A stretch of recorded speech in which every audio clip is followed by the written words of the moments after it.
Бул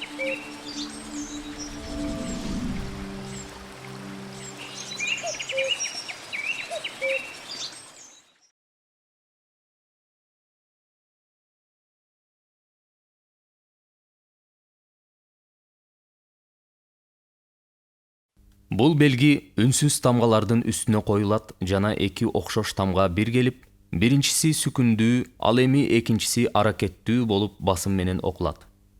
Эскертүү: таштиттин таштит болуусуна эки окшош тамганын биринчиси, сөзсүз сүкүндүү болуусу шарт.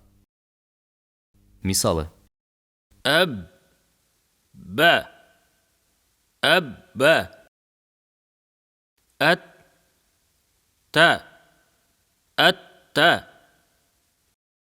أث ثا أث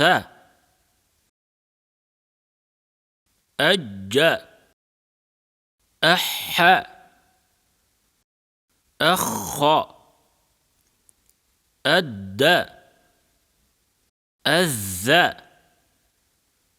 أر أز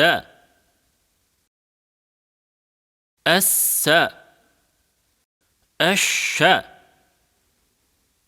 أص أض أط أض